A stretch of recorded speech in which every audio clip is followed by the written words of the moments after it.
Have you ever had a goal just evaporate on you? Have you ever set yourself a goal? You had the idea, it seemed so important to you. Maybe you made a plan, maybe you set off on the path towards that goal, and somehow things got in the way, and slowly but surely you lost sight of that goal to the point where you just moved on and worked on other things and forgot that thing that seemed so important to you when you first had the idea. How much more successful would you be if you'd achieved some of those goals that have just disappeared on you? How much further forward would you be in your life if the light hadn't faded out of some of those goals, if you'd actually achieved them? Well, today I want to talk to you about a framework that is going to help you breathe life into these goals. It's going to help you make a plan. It's going to help you build a cascade of intention that's going to give you the very next things that you need to achieve in order to get to that goal that's out on the horizon. And we're going to talk about how to keep that goal in the spotlight of your attention. Hey everyone, Andrew Burns, founder of runningtokeepup.com, here with you again. As you know, I really appreciate you being here. I really appreciate you taking your personal development time and spending it watching this video. Thank you so much. So have you ever had that experience? You have this idea about where you want to get to, and it seems so important. It's going to change your life, and you kind of you have an idea of how to get there, at least how to start, and maybe you start down the path, and somehow things get in your way. Life gets in your way. Life, knocks into that goal, knocks into you, knocks you off the path, and slowly but surely the light that was in that goal that you were aiming for just kind of disappears. You lose sight of it, you stop focusing on it. Why does that happen? Well, I think the problem is in how we're trying to achieve it. It's in the execution. And so what I want to do is share with you a framework that is going to allow you to execute on these goals, that is going to allow you to achieve more of these goals. It is going to allow you to be more successful and to get further forward in your life, because these goals are not going to be eluding you anymore. Sound good? Sounds good to me. So yeah, the framework for keeping your goals in laser sharp focus. The first step of that framework, it's 3 steps. The first step is we need to make our goal real. We need to give it flesh. We need to pad it out. We need to bring it to life. We need to breathe life into this thing. A good analogy might be when you're trying to light a fire and just trying to gently blow on those kind of embers, trying to get the flames to catch and to build. That's what we're trying to do in this step. We want our goal to catch fire. We want to light a fire under it, and use that fire to drive ourselves forward. So how do we do that?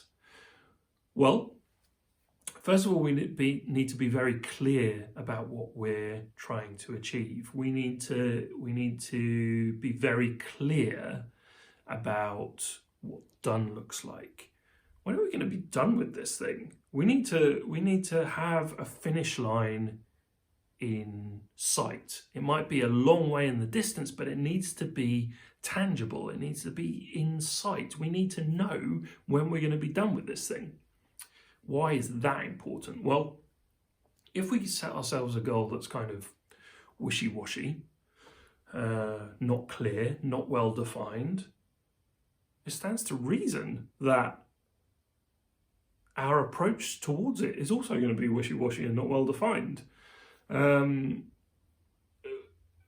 If it's not clear about when we're done, we are not going to be able to move towards it in a coherent way. We're going to lose interest. we're going to start working on something else. This is when our fledgling goals possibly die.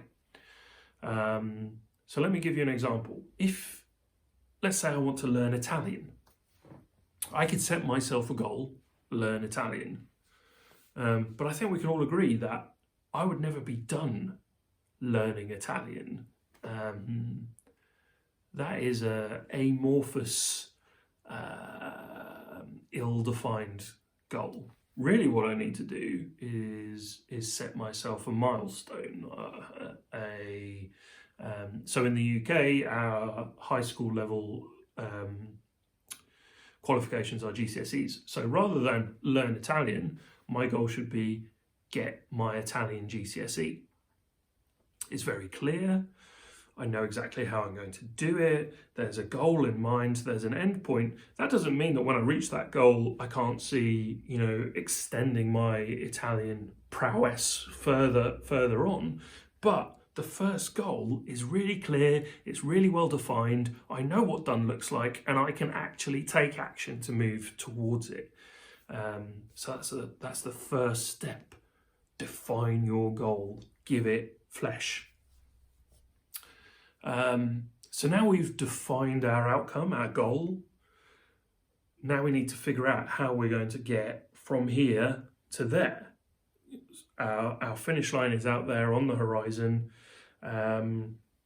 Maybe the start of the path is really well defined, but then it gets kind of muddy and not clear further on. So we've got to plot our course.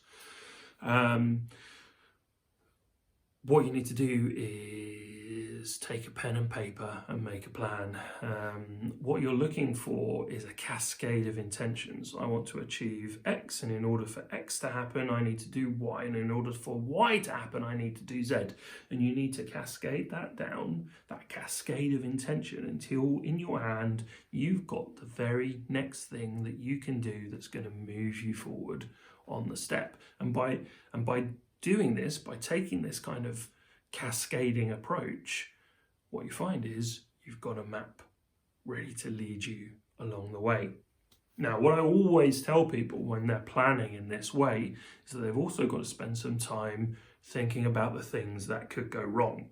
Not in a negative way, not in a, oh my God, all the things could go wrong, I'm better off not starting. That's where procrastination lives. We know that, so we want to avoid that.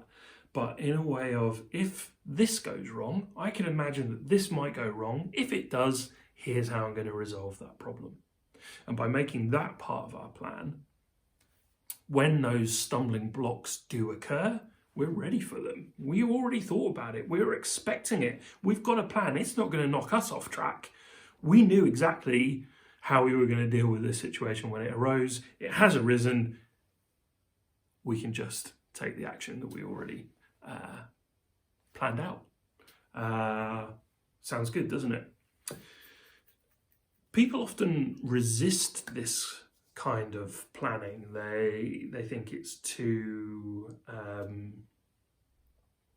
restrictive, too stringent, too kind of almost counter to their creativity in some way. And I have some sympathy with that point of view. I want to be free and creative as well. But in order for my creativity to feel free, actually what I need to be doing is having structure in my world. It's that structure that allows the creative part of me to be free. So do not dodge this planning part. This is key. This is key to achieving your goal. And then the third and final step of the framework is to review regularly, to review once a week, actually. Why do we want to review once a week? Well, we need to check. We've defined our goal, we've drawn a map, and now we need to check on our progress. We need to check that we are staying on the path, that we didn't stray too far away. We need to check that we're making appropriate progress, that life isn't getting in our way. Sometimes as we move along the path, things that we weren't aware of become revealed to us. So maybe the path is a little bit more meandering than we originally believed. Maybe there were, subtasks in that Z begets Y begets X kind of plan that we made. So we need to keep reviewing so that we can keep our plan fresh, stay on track. Sometimes as we start to approach our goal, we realize that wasn't the goal at all, that there was something on another horizon beyond it that we should have been aiming for.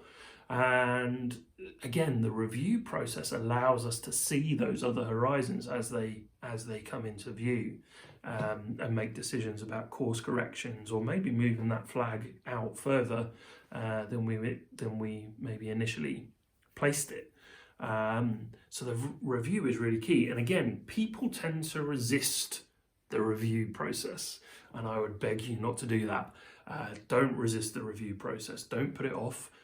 People think to themselves, I've got more important work to do. I'm going to do that instead of this review.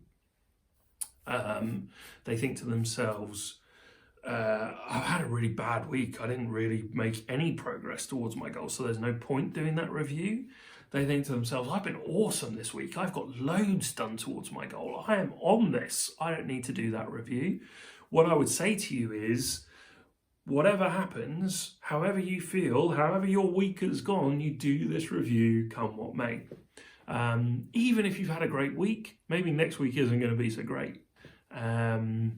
Doing your review not only is going to enable you to congratulate yourself on the awesome week that you had before, it's going to get you to focus on what's coming in the following week and maintain that momentum. Without the review, that momentum's going to stall, life's going to get in the way, your goal is going to be dented and tarnished, the light's going to drain out of it, you're not going to hit it. Do the review, come what may. If you ever feel like you've got more important work to do rather than dedicating 10 or 20 minutes to this weekly review, think about the goal. Think about how important it is. Think about the goals that you've missed. Think about how much further forward in your life you could be if you just achieved your goal, and go and do the review. Go and focus on this goal. Go and move your life forward. Move your level of success forward. You can really achieve a lot if you follow this framework. So just to recap, what's the framework? Step 1, give your goal flesh, make it real, and be very clear about what done looks like. If you make it wishy-washy, your attempts to get there are going to be wishy-washy too. Make a map. Remember that cascade of intention. I want to achieve X, and therefore I need to achieve Y, and because I want to achieve Y, therefore I need to achieve Z. Cascade it down until you've got the very next thing in your hand. Do that in writing. And review regularly. I can't stress it enough. If you don't do that review, you are going to lose sight of your goal. You're not going to achieve your goal. It's going to evaporate like all those other goals did. So review regularly. Do not let up on yourself. Build that habit. It is a huge key to success. And that's it. So I wish you well. Good luck. Go and define your goals. Make a plan and review it regularly, and don't forget to let me know how you get on. I love to hear about your successes and when you're not quite so successful, but I love getting your feedback. Let me know how you get on. Hey my friend, thank you so much for watching this video. It really means a lot to me that you would take your personal development time and spend it with me. I'm so grateful for that. Thank you. What I would ask you to do is subscribe to the channel, turn on notifications so I can let you know the next time I post a video. And if you have any comments, drop them below. I love hearing from you guys. It's your comments that really keep me on my toes and direct the next videos that I'm going to record. So yeah, tell me what you think, and I'll catch you next time.